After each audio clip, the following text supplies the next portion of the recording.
Bueno, acá estamos en presencia de nuestra fantástica y hermosísima psicóloga con su columna ¿Qué es esto? ¿Se puede romper? Dulcema Pallero. Buenos días. Hola, Ahí va, bienvenida, Dulce. He regresado después de tantas semanas de ausencia. Desde las tinieblas. Resurge desde las tinieblas, Dulce. Desde las tinieblas y desde las iluminaciones. Exactamente. También, por suerte. Estuviste muy atareada y estamos muy contentas porque estuviste con una movidita bastante interesante. Contanos un poco. Estoy empezando nuevos proyectos y además tuve una capacitación muy interesante. De hecho, la idea era poder transmitir un poco de eso cuando terminara la cuestión, pero bueno, para variar la coyuntura de este país y la estructura y todo no nos deja... Se ha complicado. No deja descansar. Nos zarpa la agenda todo el tiempo, no se puede creer. Pero bueno, sí, proyectos musicales, capacitaciones interesantes, con gente de Latinoamérica, un montón de cosas. Prometo traer otras buenas noticias, no solamente reflexiones, desde intentando salir un poco del enojo, desde el enojo, pero intentando salir un poco del enojo y un poco la idea de esta columna tiene que ver con poder pensar que estos tiempos son muy difíciles para reflexionar, porque estamos todo el tiempo tan inmersos en la violencia constante y en el bombardeo constante que es muy difícil no quedarse en el tema de la semana o hacer análisis coyunturales. Que no es que no sean importantes los análisis coyunturales, no se trata de eso, sino que en estos tiempos tan furibundos es necesario también poder trascender un poquito más. Y también se complica porque el lugar al que se le convoca a la psicología como el saber para hablar de estos temas que tienen que ver con la violencia justamente y con la violencia estructural y con la violencia del Estado, cómo se administra la violencia, en mi opinión personal y personal por política y profesional también, en general se toma desde un lugar que no es afortunado, porque me interesa, y justamente ahí va, traerles otras herramientas del campo de la psicología, que es un campo mucho más vasto de conocimiento y del cual la psicopatología clínica, que es lo que en general las personas imaginamos cuando se nombra la palabra psicología. La psicopatología clínica es el estudio de los procesos de las enfermedades y la implementación de distintos dispositivos para su tratamiento. El psicoanálisis es uno, las teorías cognitivos-conductuales tienen otros dispositivos de tratamiento, bueno, etcétera. Y no es el único aspecto, no es la única parcela del conocimiento de la psicología. Algunas cosas de esto en mis anteriores columnas siempre adelanto. Y bueno, justamente, ¿por qué pienso que la psicopatología, no importa de qué palo teórico sea, no sirve para pensar estas cosas? Porque terminamos discutiendo sobre la locura de quienes nos gobiernan y así es que reforzamos estereotipos, estigmatizando presentaciones que no deberían asociarse de manera inequívoca a la violencia o a las conductas criminales, ni que ejercen personas particulares, ni que ejercen funcionarios o funcionarios del Estado. ¿Por qué? Esto es muy sencillo, porque hay personas que entrarían en la categoría de locura por cómo se les ordenó la cabeza, que no son violentas.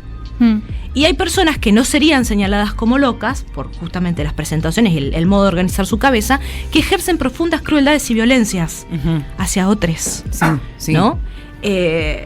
Con los escándalos del recinto legislativo de la semana pasada, bueno, se empezó otra vez a hablar de la salud mental de quienes los gobiernan. Pero las crisis emocionales, la falta de control, la falta de regulación, no hablan solo de la condición de salud mental de las personas. Hablan también y sobre todas las cosas de lo que se admite como modo de hacer lazo en una sociedad, en nuestra sociedad. Eso que en general llamamos la cultura, la militancia, la política, las instituciones públicas o privadas y las coordenadas en que ese lazo social se va desarrollando. Además, y esto es muy necesario visibilizarlo, la patologización y la criminalización son los modos en que quienes nos gobiernan instrumentalizan las violencias hacia el resto de la población. Y es una idea que vamos a ir desarrollando a lo largo de la columna. ¿Por qué? La semana pasada fueron los legisladores y las legisladoras de la Libertad de Avance y la ministra del Capital Humano, con todo ese escándalo que se armó. Esta semana le tocó algo al ministro de Justicia, Cuñón Ibarona. Violentos obscenos, si los hay. Googleen Cuñón Ibarona y van a ver que más que currículum tiene un prontuario ese señor.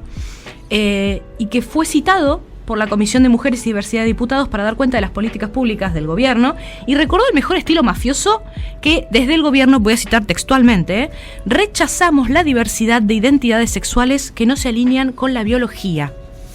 Estas declaraciones las dio como argumentos para justificar el cierre de la Subsecretaría de Protección contra la Violencia de Género. Les recuerdo, ¿no? Sí. También dijo, vuelvo a citarlo textualmente, la diversidad de identidades sexuales son inventos subjetivos. Y que el gobierno, de su gestión, lo que quiere hacer es preservar la familia como, y lo cito final por última vez, núcleo central y pilar fundamental de la unión donde se promueven los valores patrióticos. La psicopatología no tiene nada que decir, ni sobre los desbordes de la ministra de Capital Humano, ni sobre los ataques de Lemoine a otra diputada de su bloque, porque esos viejitos octogenarios de los que hablan, que están en cana, deberían estar cumpliendo prisión perpetua en cárcel común y efectiva, porque sus crímenes no prescribieron. No son exgenocidas, ¿eh? Sus crímenes siguen vigentes porque siguen sin querer decir dónde están nuestros desaparecidos, dónde están les nietes apropiades, dónde está Jorge Julio López. Porque siguen sin entregar la comida a los comedores, porque mis amigues, mi familia, las personas con las que trabajo en el consultorio y fuera de él, mis colegas y compañeros, no son inventos subjetivos. Existen porque resisten todas estas violencias y no necesitan una justificación teórica para quienes son, para ser quienes son, ¿no? Porque gasearon y golpearon a jubiladas y jubilados cuando fueron a protestar porque les vetaron el aumento a las jubilaciones. Porque mataron 3 compañeras que eran lesbianas, porque fue un crimen de odio, no fue un homicidio múltiple, ¿eh? La psicología puede aportarnos herramientas para pensar esto, pero no desde la psicopatología, sino desde la psicopolítica, que nos permite analizar cómo los estados y los sectores de la sociedad que estamos organizados, sean partidos políticos, en movimientos sociales, cultos religiosos, agrupaciones de trabajadores del conocimiento científico y técnico, desde el arte, la filosofía, la comunicación, construimos formas de organizar el tejido social. O sea, imaginamos el mundo y qué habilitamos o no en el lazo con los demás. En otras palabras, a quienes reconocemos como semejantes o no. ¿Sí? Sí. Y acá voy a detenerme para hacer una observación un poco incómoda, un poco muy incómoda. La violencia que estamos padeciendo en la actualidad es intrínseca al sistema político que organiza nuestra sociedad y tenemos naturalizado. Porque es un sistema asignado por el patriarcado, el colonialismo y el capitalismo. Esta versión que estamos viendo hoy quizás es la más descarnada en un proceso democrático. Siempre se puede estar peor, pero a mi entender es la más descarnada hasta la fecha, de cómo se manifiesta la violencia de Estado, tal y como la conocemos. Pero el Estado, aún en democracia, y esta es la parte incómoda, violenta y ha violentado de formas brutales a muchísimos sectores de la sociedad. Con violencias físicas como la represión, el secuestro, la tortura, la desaparición. Recuerdo, estamos hablando de periodos democráticos, ¿eh? También violentando económicamente con privatizaciones, devaluaciones, reducción de las políticas sociales, simbólicamente criminalizando la protesta social, las identidades sexoafectivas, las identidades étnicas, incluso silenciando hasta la invisibilización a grandes poblaciones. Permítanme darles algunos ejemplos que van a ser súper random, ¿eh? En Argentina no hay negros, se murieron todos en la guerra contra el Paraguay. Dicho cualquier día, de cualquier año, por cualquiera. Nosotros los argentinos llegamos de los barcos. Alberto Fernández en el 2021 dijo eso. Los mapuches son chilenos y son terroristas. Esto lo repetía como loro Patricia Bullrich en el 2017, por ejemplo. Barrick Gold y el fracking que está pasando en Argentina hace décadas, ¿eh? Les recuerdo el veto de la ley de glaciares en 2008. Monsanto, el corralito, la represión del 2001, la pasarela de presidentes hasta el 2003, la hiperinflación de 1989, la convertibilidad en el 91, la estafa de las AFJP desde el 93 hasta el 2008, que nos están queriendo meter otra vez por la ventana. Los atentados a la embajada de Israel y a la AMIA en el 94, en Córdoba Río Tercero volando por los aires en el 95, no sé si lo recuerdan. Sí. El intento de ponernos un basurero nuclear en Gastre, provincia de Chubut, en 1996. Saludos a los chubutenses. ¿Alguien se acuerda de la masacre étnica de Rincón Bomba en 1947? Si no nos acordamos de eso, estamos en problema, ¿eh? La lista sigue independientemente de los gobiernos de turno y parece interminable porque abarca delitos hacia colectivos sociales y también castigos ejemplificadores a personas puntuales. Hablamos de los castigos ejemplificadores en la anterior columna, no sé si recuerdan, sí, con el tema de los lesbocidios cuando explicamos por qué eran crímenes de odio, ¿no? Voy a dar algunos ejemplos de castigos ejemplares. la desaparición de Jorge Julio López. Estoy un poco reiterativa, parece, ¿no? El día que tenía que presentarse a testificar en uno de los juicios más importantes de la historia, no de Argentina, de la humanidad. Bueno, nos desaparecieron a Jorge Julio López. La desaparición de Tehuel, la de Marito Verón, la de Miguel Bru. Cada uno de los travesticidios que ocurren todos los días en todas las ciudades de nuestro país y en otros países también. Las ejecuciones policiales a jóvenes por ser de barrios pobres o porque les toca una bala perdida como a Kevin, que era un nenito. ¿Se acuerdan de Kevin, no? Sí. O porque de golpe recordamos que nuestras pibas y pibes son secuestradas para trata y pedofilia. Y acá quiero hacer un particular énfasis porque tenemos que dejar de hablar de prostitución y pornografía infantil. Gente, eso no existe. Tenemos que hablar de lo que realmente pasa. Redes internacionales de pedófilos con base en nuestro país y de la cantidad de personas muy poderosas involucradas. No son hechos aislados, No son cosas random que a mí se me ocurre decir porque soy una caprichosa. Son procesos históricos. Esto remite a procesos históricos. Esto habla de políticas de Estado que son formas de ejercer y administrar el poder que construyen discursos muy específicos que preparan el terreno para la desestabilización y la desensibilización que necesitamos para dejarles pasar cualquier cosa como sociedad, ¿no? En nuestro país terminamos hablando y terminamos diciendo, ¡ay, la política!, ¿no? ¿no? Cuando en realidad lo que deberíamos decir es la gestión de los organismos del ejercicio del poder público en manos del Estado. ¿A cargo de quiénes? A cargo de personas que representan los intereses económicos nacionales y transnacionales del capital financiero. El Estado lamentablemente no está allí para brindar seguridad y salud garantizando derechos, ni para representar a quienes cada 4 años vamos a votar. El Estado y su gestión está históricamente en manos de personas que juran y perjuran que son diferentes al gobierno de turno, o que nos vuelven a prometer que cambiaron, que no son los que eran antes, que son mejores, que es el mismo discurso del chabón golpeador, del violador, del expoliador. Es el mismo discurso diseñado para reproducir la violencia estructural en cada resquicio de la sociedad. La única particularidad de esta época es que ahora quienes están en el poder a cargo de la administración del Estado no tienen reparos en ejercer la violencia de forma directa. No usan eufemismos, no hacen malabares retóricos, no psicopatean ni manipulan al electorado o a su propia militancia. No importa si no disimulan porque no pueden o porque no sienten la necesidad, porque ese es el error, caer ahí donde uno se pone a interpretar las razones por las que hacen las cosas, ¿no? Ese es el campo de la psicopatología. No importa si no disimulan por estas razones o porque no pueden, sino porque lo que tenemos que hablar es del terrorismo psicológico que se instrumenta con estas políticas sociales de Estado, porque estas también son políticas sociales. Pasa que no están organizadas para garantizar los derechos de la Constitución, sino para destruir el tejido social, ¿sí? Entonces, lo que estoy pensando hace un montón de meses y hace muchas semanas también, es que no podemos seguir oscilando entre la indignación o el horror y el desgarro, pidiendo psicotécnicos cuando los que nos gobiernan dicen, no sé, tienen crisis frente a las cámaras, se gritan, se amenazan entre ellos, amenazan a terceros, qué sé yo. O cuando, por ejemplo, después de un triple lesbocidio, sale el vocero presidencial a decir que, bueno, los crímenes por razones de género no existen, o el ministro de Justicia decreta, así como en un pase de magia, que se acabó el género, ¿no? El Estado decreta que se acabó el género. Pero no porque esté mal sentirnos de una manera u otra o que no podamos oscilar entre posiciones ideológicas o sentimientos, sino porque tenemos que dejar de caer en esa trampa de la patologización de la vida y la política cotidianas. Uh-huh. Ahí es lo que yo estoy permanentemente como pensando, obviamente no sola, porque tampoco es que soy un ser iluminado, ¿no? Y yo sé que muchos de quienes me están escuchando ahora pueden no estar de acuerdo con todo o en alguna parte de lo que digo, pero mi interés no es confrontar o antagonizar, sino que podamos realmente salir de esto. Es un infierno esto, ¿no? Las metáforas apocalípticas son lo único que aparece. Y quiero finalizar planteando 2 o 3 cosas, pero no para cerrar, sino para abrir a la reflexión, sinceramente. La primera es que si realmente necesitamos psicotécnicos para detectar violentos y evitar que asuman cargos de liderazgo representativo y que ejerzan el poder y tomen decisiones, el tema entonces es que nuestra sociedad y nuestras organizaciones políticas son las que están profundamente enfermas. La segunda cosa es que la estructura psíquica de alguien no determina si sos una persona violenta o no. Una cosa son los estallidos de agresividad producto del sufrimiento o del padecimiento mental, y otra cosa es ser una persona violenta.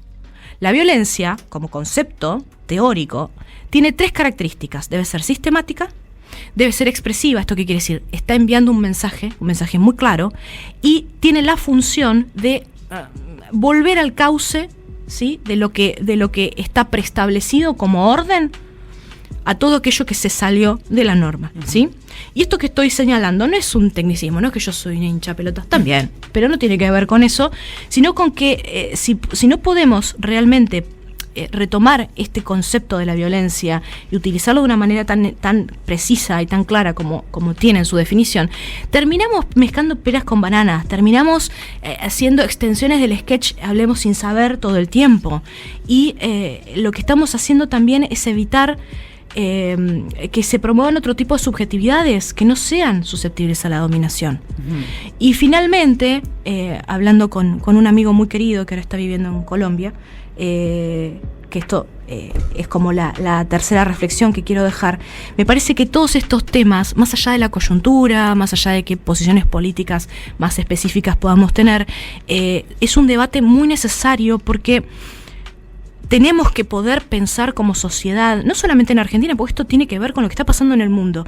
¿Qué relación tenemos con lo que construimos como el concepto de libertad y el vínculo con la democracia?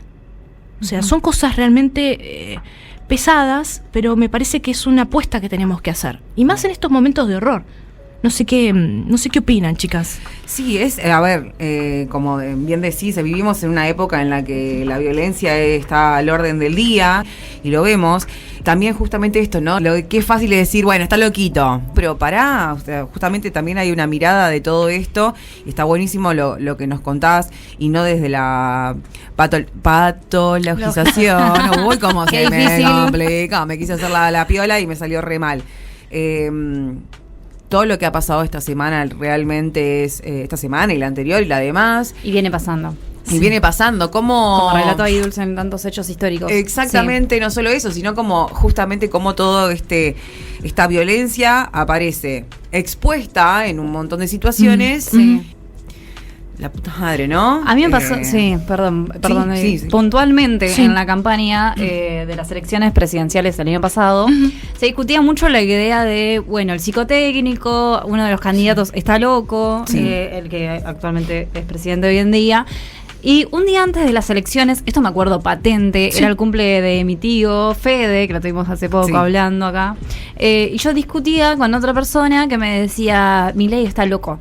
Yo le decía, no te confundas, le digo, mirá, ni vos ni yo, somos personas capacitadas para juzgarlo, le digo, pero aparte de diciendo que está loco, vos también estás como metiendo abajo de la bolsa formas de violencia, ¿viste? Sí. Como quizás hasta lo haces amigable diciendo que está loco, cuando en realidad no, para mí me parece que es violento, es un tipo agresivo, que grita y trata mal a la gente, y esta persona me decía, sí, yo opino lo mismo que vos, pero igual está loco, me decía. Claro. Y es un poco el debate que traes vos acá. Bueno, no se puede patologizar todo. A mí lo que me preocupa realmente es como sociedad también que estemos legitimando tanta violencia. Eso es lo que más me preocupa, porque entiendo que desde los dispositivos de poder se baje mucha violencia, como lo enumeraste, en hechos históricos a lo largo y ancho de nuestro país, en lo que fue la dictadura, de la manera más atroz, si se quiere, más explícita. Yo creo que hasta nuestras generaciones, la mía, la de Debbie, que no las vivimos, igual estamos atravesadas todavía por esos rompimientos que hubo en esa época. Sí, por supuesto, porque eso tiene que ver con las memorias comunitarias. Exacto. Y es importante también poder, que esto es también fue construcción de la democracia, cómo se generó un discurso sobre la última dictadura cívico-eclesiástica militar.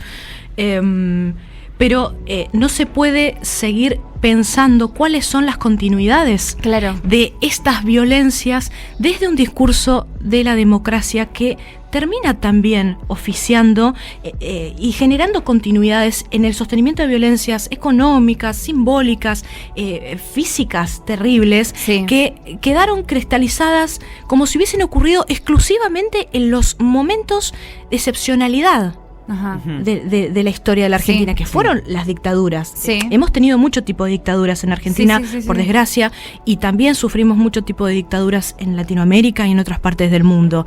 Hay genocidios, han ocurrido genocidios en este suelo, que ahora llamamos Argentina, y algunos muy, muy, muy cercanos en el tiempo, y de eso no se habla tampoco. Exacto. Y lo curioso es que se hace como que todo eso no tiene impacto en la subjetividad y en las constituciones subjetivas colectivas. Claro, mi duda es esa, Dulce. ¿Por qué legitimamos y estamos avalando tanto discurso violento? Tanta forma de violencia como numeraste. Sí. ¿Por qué como sociedad? Es una pregunta muy compleja. Sí. Yo estoy garabateando en mi cabeza una especie de hipótesis de tesis, no sé cómo decirlo, que tiene que ver justamente con que esto es algo traumático. Esta dificultad para establecer una continuidad no porque sea lo mismo, sino porque tenemos que poder insertar aspectos de lo que fuimos viviendo como sociedad a la historia, a lo que llamamos la historia. Sí. Y eso no se ha podido hacer. Entonces estamos tan aterrorizados, literalmente aterrorizados, con lo que nos pasó en la última dictadura militar, que parece que no se puede hablar, no se puede criticar la democracia. No es que esté mal la democracia, es que tenemos que preguntarnos. Con la democracia solamente no alcanza. Claro, ¿de qué democracia estamos hablando? Porque si no terminamos haciendo estas ideas que son muy abstractas y que en realidad no están hablando de nada. Porque se terminan vaciando, porque después tenemos discursos súper fascistas, como los que ganaron hace bastante tiempo, que están, muchos de los errores que hemos cometido tiene que ver con desestimar todo eso, que están desestimando cosas que en Argentina ya eran discusiones cerradas. Sí, es como que... Pero en el buen sentido cerradas, ¿no? Es decir, hay un piso que no se tiene que discutir, y ahora, qué sé yo, salió el médico del horror sin deforme mental, engendro de la naturaleza, a decir que está bien que les recorten las coberturas a nuestros viejos porque son los familiares los que gastan, lo mencionábamos hoy, los que gastan la cobertura de sus abuelos, diciendo que van justamente por ahí. Para quienes no lo escucharon, el comentario era que está bien que le recorten esto porque, no sé, van sus nietos con sus abuelos a comprar medicación. ¿Cómo? Es una locura. No me entra en la cabeza que haya gente quizás que también defienda esto. No, y igual de todas maneras también si tenemos a nietos que están yendo a buscar las medicaciones, no sean hijos de puta. Retomando un poco tu pregunta, Valen, porque me parece que es una pregunta súper interesante. Realmente no lo puedo entender. Y que no tenemos que apurarnos a responderla, porque no se trata de dar recetas magistrales. Justamente, poder pensar problemas es la condición para poder imaginarnos mundos posibles. Otra cosa, nos resulta más fácil fantasear con el apocalipsis que poder imaginarnos un mundo donde esto no sea lo natural. Total. Donde estas violencias, donde esta precarización y esta precariedad de la vida no sean la moneda corriente. Claro. Retomando un poco esa pregunta, ¿qué es lo que pasa? Se establecen dobles discursos. Esto que decía de cada vez que vamos a votar, tenemos gente prometiéndonos que cambiaron, que son los mismos. Son exactamente los mismos. Y pasan cosas graves, al interior de los espacios políticos, y se lastiman mucho las militancias. De todos los espacios políticos. No estoy hablando de alguien, no estoy hablando de un espacio en particular. No, para nada. Justamente, se trata de poder trascender un poco esta cosa que termina siendo más en sintonía con el bloque anterior de una cosa más deportiva, ¿no? De hinchas de equipos rivales. Exacto. No se trata de eso, estamos hablando de cuáles son nuestros conceptos de la democracia, de cuáles son nuestros conceptos de la libertad, quiénes somos sujetos de derecho, porque no es lo mismo decir sujeto de derecho que ser ciudadano. No. Los ciudadanos somos pocos en todos los lugares del mundo. Digo, estas cuestiones son las que generan esos odios tan fuertes, tan emocionales, y son el caldo de cultivo del fascismo, de la ideología fascista. Sí. A mí me resulta aterrador, por ejemplo, pensar en tener una vicepresidenta que dice que va a meter presos a todos los montoneros, ¿no? A mí me hubiera encantado, la verdad, que a mis abuelos se los hubiera juzgado en un juicio y no que los hubieran secuestrado y torturado de manera ilegal. Me hubiera encantado que tengan un juicio justo, sí, obvio. Quizás no estaríamos padeciendo tantas cosas, digo, mi familia. Probablemente no. Entonces, digo, y se avala ese discurso. Y la gente como que, está bien, me he peleado a ver. A mí me pasa que obviamente yo tengo, quizás a mí puntualmente la política me interesa mucho. Más allá de eso, yo me puedo sentar a debatir realmente con una persona que no piense igual que yo un montón de cosas. Ahora, me roza un límite muy grande que me digas, no, está bien eso que dijo porque él los pone bombas y qué sé yo. Y cuando decís, loco, a ver, retrocedemos un montón, pero hasta me ha sacado de un lugar que yo decía, me tengo que poner a repensar en dar una discusión que no venía dando, en explicar por qué está mal que el Estado persiga, que le quite libertades, porque el Estado ahí quitó un montón de libertades. Entonces hoy los que hablan en nombre de la libertad, resulta que años atrás, desaparecieron, torturaron, robaron bebés, y un montón de hechos aberrantes, ¿viste? Y a mí, la verdad, me rompe el alma tener que salir a explicar. Y no, mi abuela, ¿sabes qué? Tenía un comedor. Claro. ¿Me entendés? Claro. Pero me rompe el alma, realmente. Estar discutiendo con alguien que es un par mío. No, que estoy discutiendo, está bien, con el que fue el jefe de la policía, y qué sé yo, lo podría entender, digamos. Claro. Por eso me resulta como me rompo mucho la cabeza en pensar, ¿por qué como sociedad lo avalamos, lo legitimamos desde algún lugar? También un poco, si se quiere, también hacerme la culpa. Digo, a ver, ¿en qué fallamos nosotros quienes hemos militado los derechos humanos durante toda nuestra vida? ¿En qué fallamos, quizás? O sea, ¿en qué momento nos perdimos, nos desorientamos? No nos dimos cuenta de la avanzada, quizás, en primer lugar, negacionista, ahora directamente reivindicatoria y fascista, y que también trae una oleada machista muy grande. Porque de golpe me parece que las mujeres habíamos avanzado un montón en materia de derechos y de igualdad. No estábamos en las mismas condiciones que los hombres, pero se había hecho demasiado gracias a la lucha. Y de golpe también yo el año pasado en campaña viví muchos discursos machistas, muchísimos. Y me pongo a pensar, ¿no les parece raro que a este tipo lo avalen tantos personajes de mierda, digamos? Porque de golpe los chabones que yo conocía que eran re machistas, que sabía que ese había golpeado a la Germo y qué sé yo, estaban bancándolo vivo a vos. Dale, ¿no hace ruido eso? Eso también nos demanda poder pensar que una cosa es ese micromundo en el que una vive cuando milita derechos humanos, cuando es activista, cuando tiene otras maneras de habitar la vida, y otra cosa es el termómetro de afuera. Claro. ¿Sí? Y que ese termómetro de afuera no es natural. No es que la gente es naturalmente fascista, no es que la gente es naturalmente defensora de los derechos humanos. No, son construcciones y que tiene que ver con si realmente podemos creer, en el buen sentido creer, porque la creencia no es algo necesariamente irreflexivo. Si realmente podemos creer que el mundo que habitamos es vivible. Claro. Porque si a mí me están diciendo que estamos viviendo la mejor época de mi vida, y no accedo a vivienda, no accedo a salud, no accedo a trabajo, claro, no llego a fin de mes, ¿no? Empiezan a haber un montón de disonancias y de cosas que son muy jodidas de abarajar después. Por supuesto, sí, no se puede tapar el sol con la mano. Por eso también este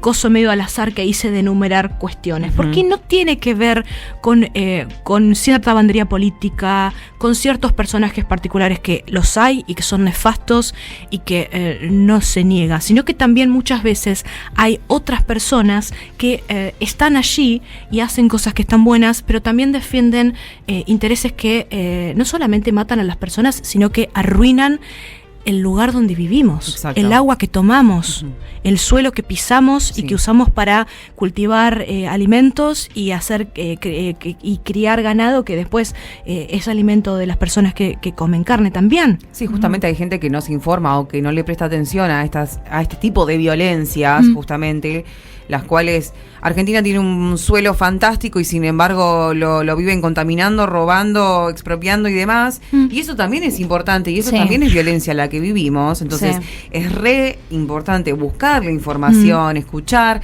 justamente en lo individuales que somos y a la vez en el debate que podemos armar con distintos pensamientos. Esto nos afecta a todos. Vos podés pensar una manera, ser de otro partido político, pero el suelo se contamina, es una violencia y todos estamos bajo el mismo suelo. Sí. Entonces es importante informarse respecto a esto, a generar un buen debate.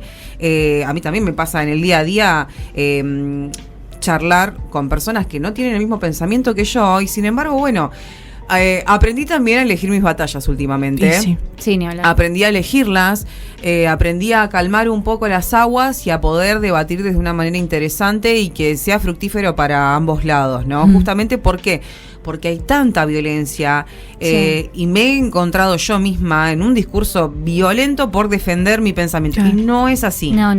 No vamos desde ahí. Y muchas veces pasa que las agendas de los espacios políticos a los que pertenecemos, más o menos orgánicamente, nos terminan corriendo. Y medio como que, no, bueno, de eso no hables porque no sé qué. Y siempre el argumento es, le estás haciendo juego a la derecha, le estás haciendo juego a fulano, le estás haciendo juego a mengano. Es decir, no, a ver, gente, si no, realmente no podemos establecer una agenda que proteja la vida. Total. Que proteja una vida digna, no solamente de los seres humanos, sino también de los animales, del suelo, del agua. ¿De qué mundo vamos? ¿Sobre qué estamos discutiendo, no? Sí, que no es ser naif y que no es salir a abrazar árboles. Si te gusta abrazar árboles, todo bien, ¿no? O sea, no tengo problema con los árboles. Pero no se trata de eso. No es que, ahora vamos a tomarnos de las manos y a no. Es realmente empezar a situarnos con una agenda que sea real y el trabajo más serio que tenemos que darnos es poder hacer algo con esto traumático que se sostiene y que insiste y que se ha obturado desde los discursos protectorios de la democracia. Repito, yo no estoy en contra de la democracia, pero lo que veo es que no se la puede tocar. Claro. Terminó siendo una especie de deidad impoluta, perfecta, eterna, ¿no? No, obvio, yo defiendo con uñas y garras a la democracia. El tema, como te decía, claro, viste, antes se creía, como decía Alfonsín, con la democracia se come, se cura y se educa. Se cura y se educa. Bueno, no, con la democracia solamente sola, no, sino con decisiones, con políticas, con un montón de otras cosas. ¿Y con qué tipo de armados tenemos de los espacios de representación? ¿Qué tipo de estados son los que nos gobiernan? No los partidos políticos que asumen cargos No, ¿qué tipo de estado democrático tenemos? El rol del estado, eso es lo que exactamente. Sí. Y que no es una cosa o la otra, es que es una cosa y la otra. Exacto. Y la de más allá, y la de antes, y la que estamos imaginando para después. Y no estamos pudiendo imaginar. Es el rol que asume el Estado, y como bien dijiste, no solo el gobierno, el Estado es el gobierno, el Poder Judicial, el Poder Ejecutivo, los ciudadanos, o sea, la seguridad, todo. Sí, y que la seguridad no es esa cantidad de gente uniformada que anda calzada y supuestamente nos defiende contra los criminales. La seguridad es poder comer, es tener un techo donde vivir, es no estar preocupada porque, no sé, Santa Rosa me va a volar el techo de mi casa. Es poder decir, si quiero tener hijos, me permito tener hijos porque tengo un lugar a donde hacerlos advenir, ¿no? Sí. Y así porque le puedo brindar una buena calidad de vida. Porque no le voy a estar cagando la vida a otro ser. Claro, ¿no? Que son cosas que muchas veces empiezan a pasar. Yo lo escucho mucho en el consultorio. ¿Por qué va más allá de si yo quiero o no quiero tener hijos? Muchas personas se preguntan, ¿por qué voy a tener hijos? ¿Qué le voy a dar? ¿Qué le estoy ofreciendo? ¿A qué mundo traigo a una persona? Total. Y eso está dando cuenta de que realmente no estamos pudiendo imaginarnos un porvenir. No, es que de hecho es un tema bastante recurrente dentro de mis amistades, ¿no? Justamente esto, el tema de la maternidad es, ¿y a dónde lo traigo? Claro, tal cual. ¿Qué onda? ¿Qué hago? Si a mí, lamentablemente, no sé, el sueldo no me alcanza, ¿Cómo? No me alcanza para mí sola, ¿qué haces? No sé si en mi vida voy a tener una casa propia. Tal cual. Claro. Tal cual. El sueño de la casa propia, hay una gran brecha de edad que decís, ¿seré un eterno inquilino? Claro. ¿Cómo es esto? Es complicado, justamente. Quizás hace un par de años atrás uno imaginaba algo, pero tenés razón, Dula, hace mucho tiempo que ya no nos podemos imaginar algo lindo. Es que, y me parece que este punto es interesante porque no es necesariamente algo malo que nos enfrentemos con esto, porque, a ver, enfrentarte con una realidad desagradable y tener que hacerte cargo de los aspectos desagradables de la realidad sin recurrir a esto que, bueno, también tiene que ver con una cuestión cultural argentina, que estamos muy atravesadas por la psicología clínica, entonces permanentemente estamos queriendo diagnosticar. ¿Cómo? Somos la rímolo, ¿qué decirte? Pero bueno, más allá de eso, hay otras herramientas del campo de la psicología, pero también de la historia, de la sociología, de la filosofía, que son muy potentes, que son muy poderosas. Y también está la experiencia histórica de la gente. Porque es muy fácil enojarse con alguien que te dice, son todos unos corruptos, hay que acabar con la casta. ¿Qué es desde donde sé? Yo pienso lo mismo, loco. Claro, sí, bueno, pero... Y después aparecen estas cosas. Claro, pero ¿desde dónde? ¿Pero cómo? ¿Qué estábamos eligiendo? Claro. Sinceramente. Sí. Digo, porque hay algo ahí que es incómodo. Creo que estamos hablando mucho de discursos también y de sentidos instalados. Bueno, como comunicadora en periodismo, lo primero que aprendés es que la comunicación es la producción social de sentidos. Claro. Y yo lo que veo mucho también es esto de... y bueno, pero yo igual voy a tener que trabajar toda mi vida. Claro, por supuesto, obvio, todos vamos a tener que laburar pero eso es lo que hay que escuchar. Que alguien te diga, yo voy a tener que trabajar igual toda mi vida. Tiene que ver con esto que digo, no nos estamos pudiendo imaginar otra cosa. Es que está perfecto, pero también me parece que eso te pone en un lugar también como cómodo de, bueno, no, ¿qué me voy a quejar? ¿Qué voy a hacer si igual voy a tener que laburar? Yo no estaría pero yo no estaría tan segura de que es un lugar cómodo.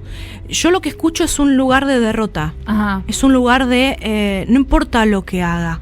Claro, va a ser horrible, ya no igual. Vale. No hay futuro. Claro. Y eso es un bajón. Ese es el bajón. Ese es el bajón, porque no te ponen en un lugar de ciudadano crítico, viste, o de tomar un rol activo en tu sociedad y decir, bueno, a ver, desde, no sé, ir al almacén y dar una discusión, digamos. Claro. Che, loco, los precios suben todos los días, esto está re mal. Claro. Porque me parece que cuando ahí es cuando la ciudadanía entera se pone de acuerdo, digamos, y se empieza a tomar otro rol más activo de participación en la que, bueno, se puede movilizar toda la población en exigir otra cosa. Sí, obvio. Sí, y tenemos que poder empezar a construir otro tipo de dirigencias, otro tipo de referentes y referentas. También, sí. Porque es esto, si no, no hay futuro.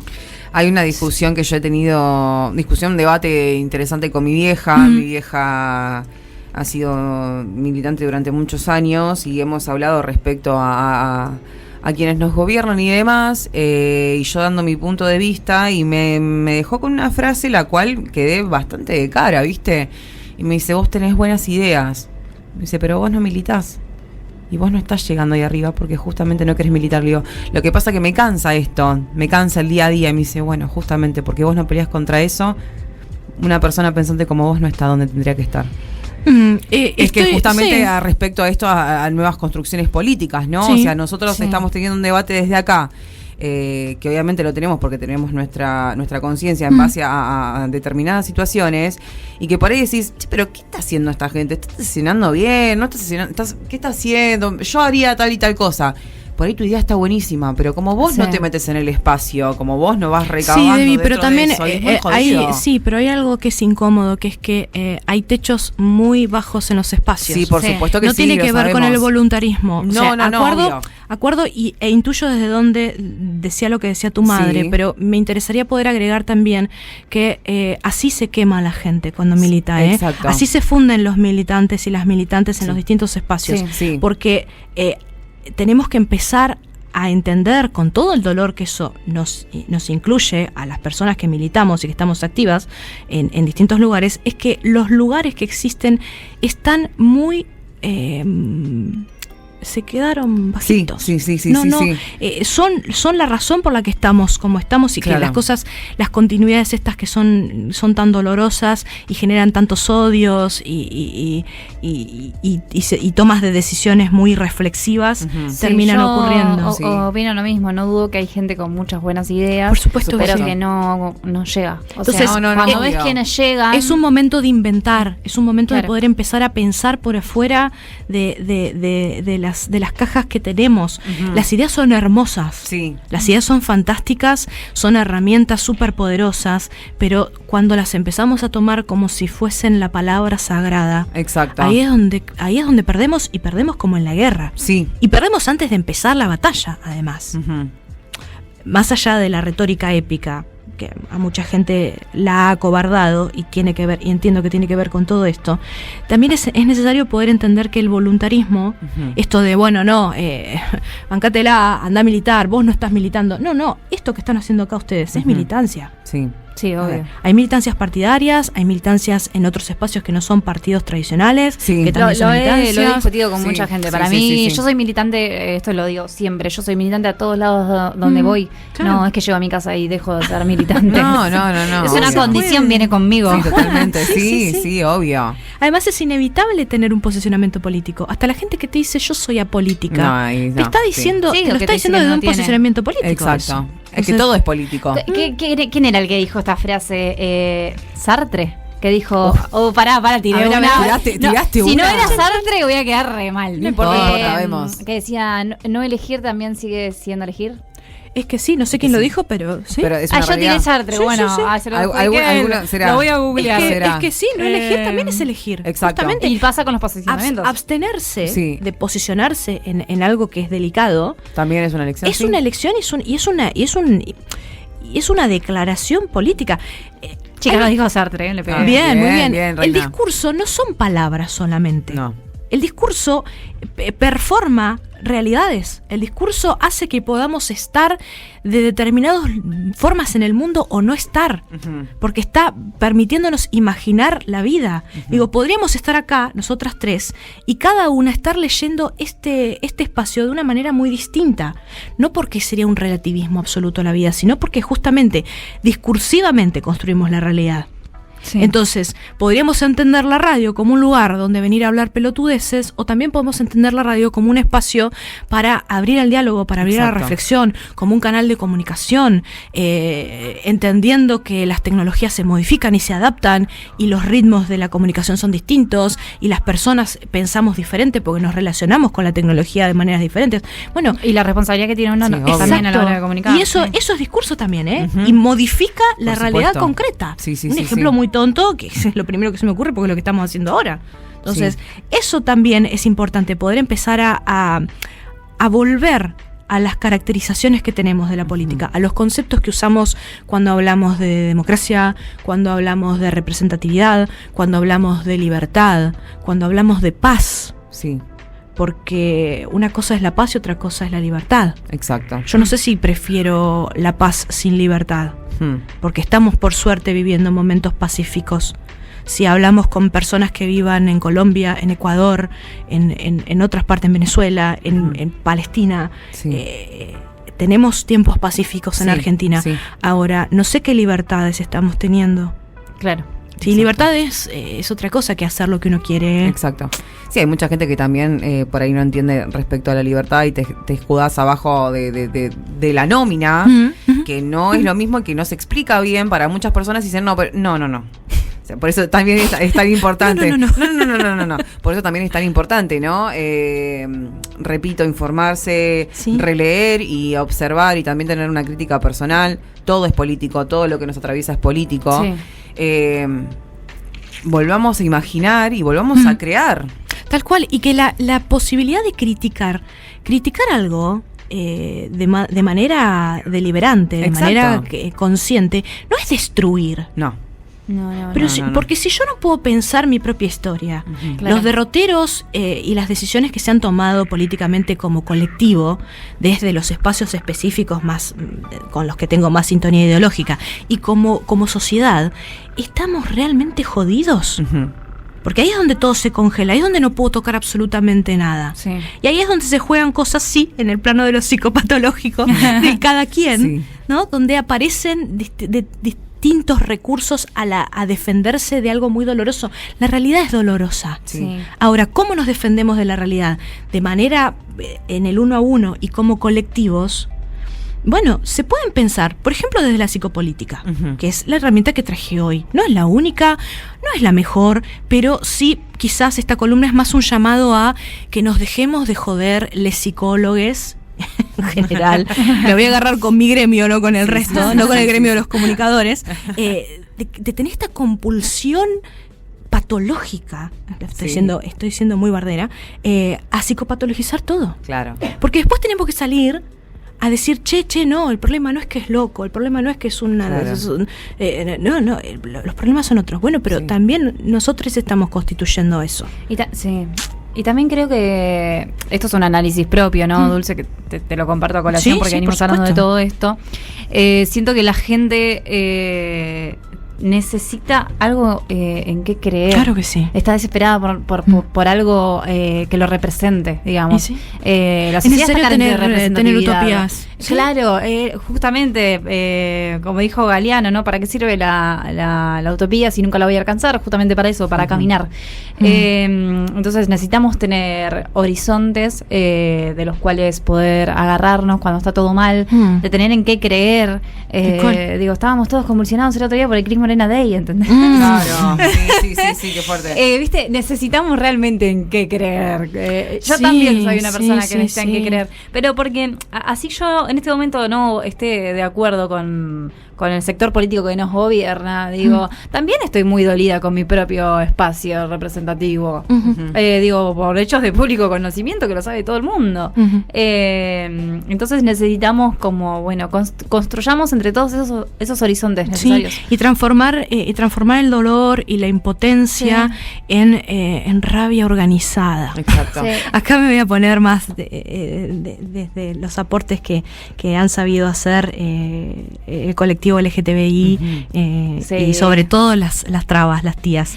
Hay que politizar la rabia, hay que generar algo que nos permita realmente hacer que el mundo sea un lugar vivible otra vez. Sí, no esperemos que caiga alguien que nos represente del cielo. No. Tenemos que construir otras cosas, tenemos que construir otros mundos posibles. Entonces un poco mi idea era, más allá de lo bajonero que es, porque encima vengo teniendo, las últimas 2 intervenciones han sido temas que movilizan pasiones tristes, pero ¿qué hago? ¿Me largo a llorar?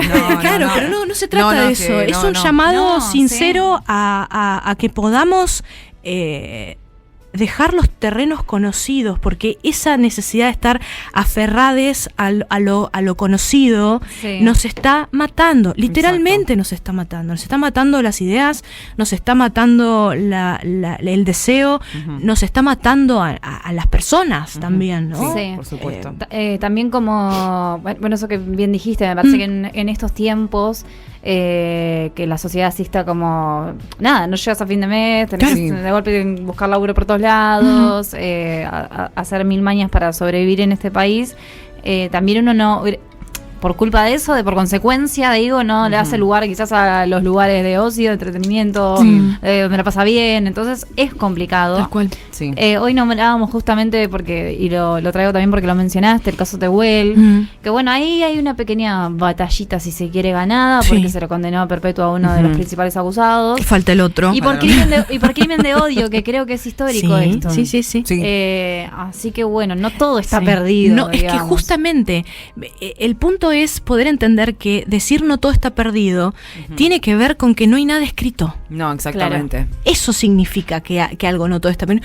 No hay nada tallado en piedra. No. Tenemos la historia, somos una comunidad como región, tanto Latinoamérica como Argentina en particular, con muchísima cultura de la resistencia y de la lucha y de un amor profundo hacia la historia, hacia nuestra historia. Sí. Entonces, me parece que esos son valores humanos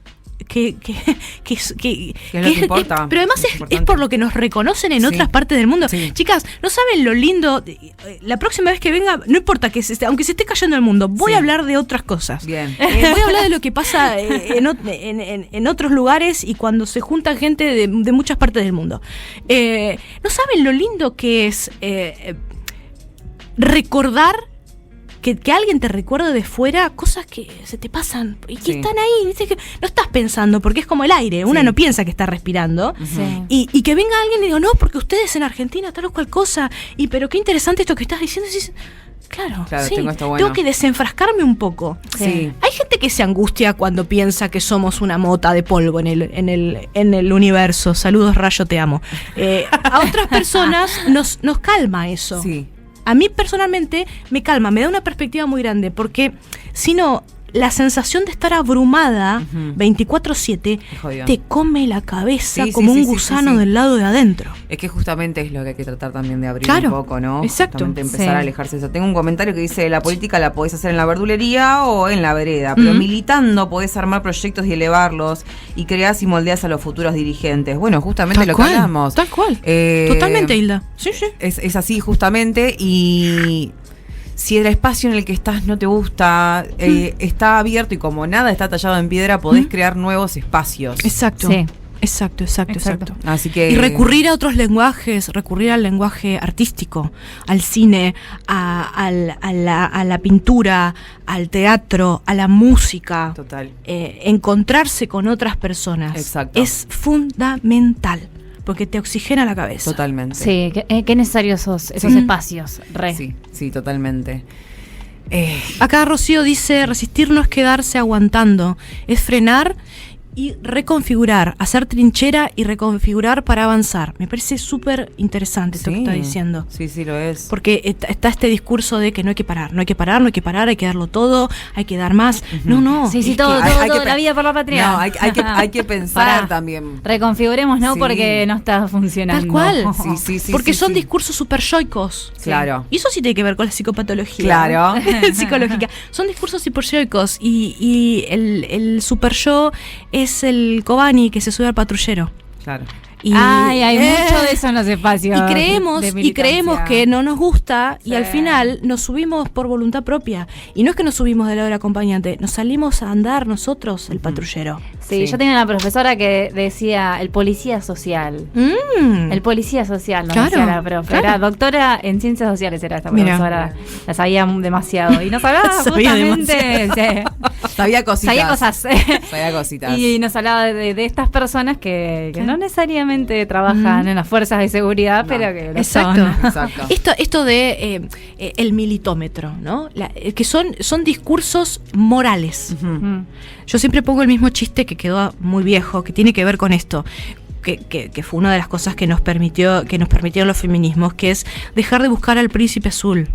Las mujeres cis heterosexuales dejamos de buscar al príncipe azul y nos pusimos a buscar al feministo. Es dejar un mandato por otro. Exacto. No, estás cayendo otra vez. Te metiste y estás jugando para el enemigo de vuelta. Sí. O estar cargándose contra las compañeras desde discursos morales. Sí. O perseguir gente porque no es lo suficientemente feminista, porque no es lo suficientemente no sé qué, porque no es lo Eso es lo que tenemos que parar. Exacto. Ay, sí, por Dios. Cuánta presión, ¿no? Es un montón. Claro. Sí. Yo siempre como quedo re de cara, me encanta que venga Dul. Necesito salir de acá e ir a leer el libro de los abrazos de Eduardo Galeano. Para sentir que les recomiendo mucho un texto de Antonio Gramsci, del otro Tony, de mi otro Tony del amor. El primero es Gil y el segundo es Gramsci. Sí. Sí, lo habré leído en la facultad. Odio a los indiferentes. En YouTube hay un video muy lindo que lo recita en italiano un actor, que ahora no me voy a acordar el nombre, un actor italiano, pero está subtitulado. Sí. Y es un texto muy corto y muy bello. Bien. Que con la dureza propia de Gramsci, que no edulcoraba una mierda. No. Porque además escribiendo de la cárcel no sé qué se puede edulcorar. Sí, y sin embargo, tiene un amor y una esperanza que a mí es como si me enchufaran a las 2:20. Cuando estoy muy enojada, escucho Odio a los Indiferentes. Yo cuando estoy muy, muy bajona, así en términos políticos, como hablamos ahora, me gusta mucho retomar el discurso de Álvaro García Linera, expresidente, vicepresidente de Bolivia en el mandato de Evo Morales, cuando quieren hacerle el golpe de Estado a Evo, que se tiene que exiliar, y Evo dice, Álvaro dice, corren tiempos de crisis, pero ¿qué son los tiempos de crisis para un revolucionario? Son nuestro aire, dice. Entonces dice que hay que hacer, luchar, vencer, caerse, levantarse, luchar, vencer, caerse, levantarse, hasta que se acabe la vida. Ese es nuestro destino. Tal cual. ¿Es así? Sí. Y bueno, estás abajo, medio arriba. Hermoso. Sí. Así es la vida, es la chicas. vida. Sí. Dul, te agradecemos nuevamente. Fantástico, qué lindo que hayas vuelto. Qué lindo que estés haciendo extrañaba la radio. Lo sé. Y qué lindo que también estés haciendo muchas cosas, que eso también es lo importante. Ya les contaré. Ya vas a venir con nuevas información. Vamos a una pequeña tanda y vamos a ir escuchando.